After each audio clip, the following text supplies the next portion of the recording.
এই ৩৬ দিনের জুলাই কিন্তু সবাই প্লাস, এবং এই ৩৬ দিনের জুলাই কিন্তু এটা একটা রণক্ষেত্র ছিল। কিন্তু এই রণক্ষেত্রের প্রেক্ষাপটটা কোথা থেকে আসলো?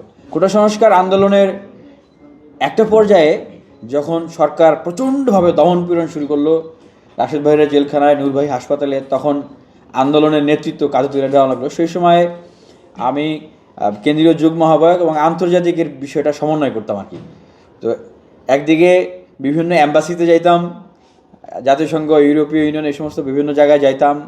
আন্তর্জাতিক যে সংবাদ মাধ্যমগুলো, এএফপি, যে এখন যে শফিকুল আলম ভাই প্রধান উপদেষ্টার প্রেস সচিব হয়েছে, তো ওই সময়ই আসলে এই যোগাযোগগুলো, কমিউনিকেশনগুলো হয়। এই কথাটা বলার উদ্দেশ্য হলো যে মূলত এই অভ্যুত্থানকে যদি আমরা ভাগ করি, তাহলে এইটার একটা ভাগ হচ্ছে 18 সালের কোটা সংস্কার আন্দোলন সূচনা পর্ব। সেখান থেকে 24 সালের যে কোটা সংস্কার আন্দোলন শুরু হয়, এই পর্যন্ত হচ্ছে একটা ভাগ, এবং 24-এর কোটা সংস্কার আন্দোলন থেকে 5 আগস্ট পর্যন্ত একটা ভাগ।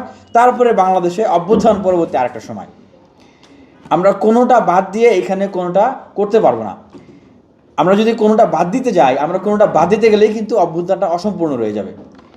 ঠিক এই সময়ে আমরা দেখছি যে আজকে একটা জিনিস দেখে আসলে খুবই মর্মাহত হলাম, যে বৈষম্যবিরোধী ছাত্র আন্দোলনের 1 নম্বর সমন্বয়ক ছিলেন নাহিদ ইসলাম, উনি ওনার ফেসবুক আইডি থেকে পোস্ট দিয়েছেন ইসলামী ছাত্র শিবিরের যে প্রচার সম্পাদক সাদিক কায়েম, তাকে নিয়ে। বসুন্ধরা ডায়াপেন্ট এখন আরো উন্নত। এই হট এয়ার থ্রো টপশিট দ্রুত শোষণ করে সোনামণিকে দেয় কোমল অনুভূতি। আসলে আমরা তো সবাই তরুণ, তো কেন যে বয়স কম রক্ত গরম, এখন আসলে সবারই রক্ত গরম। কিন্তু আমাদেরকে একটা জিনিস মাথায় রাখতে হবে যে আমাদের প্রতি এ দেশ এবং জাতির প্রত্যাশা কিন্তু অনেক বেশি।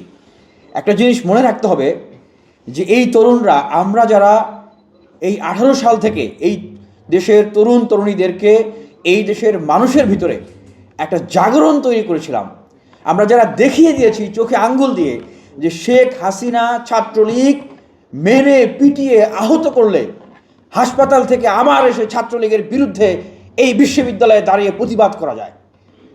আমরা দেখিয়ে দিয়েছি যে ছাত্রলীগ আওয়ামী লীগ ধরে জেলখানায় পড়লেও সেখান থেকে এসে আবারও এই বিশ্ববিদ্যালয়ে এসে প্রতিবাদ করা যায়।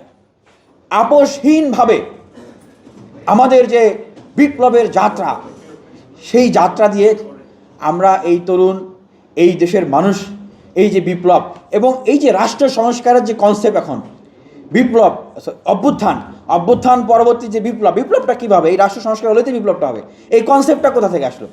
2018 সালের যে কোটা সংস্কার আন্দোলন, এই সংস্কার শব্দটা থেকেই এই রাষ্ট্র সংস্কারের এই কনসেপ্টটা আমাদের ভিতরে আসে এবং আমরা মানুষের মাঝে ছড়িয়ে দিই। কারণ আমরা তখন বলতাম যে রাষ্ট্রযন্ত্র হচ্ছে বিশাল একটা বিল্ডিংয়ের মতো, তো কোটা হচ্ছে এটার একটা মাত্র ইট বা 2-4-5টা ইট, যেটা ধরে আমরা ঝাঁকিয়ে দিয়েছি। কিন্তু পুরো ব্যবস্থাটাকে আমাদেরকে সংস্কার করতে হবে।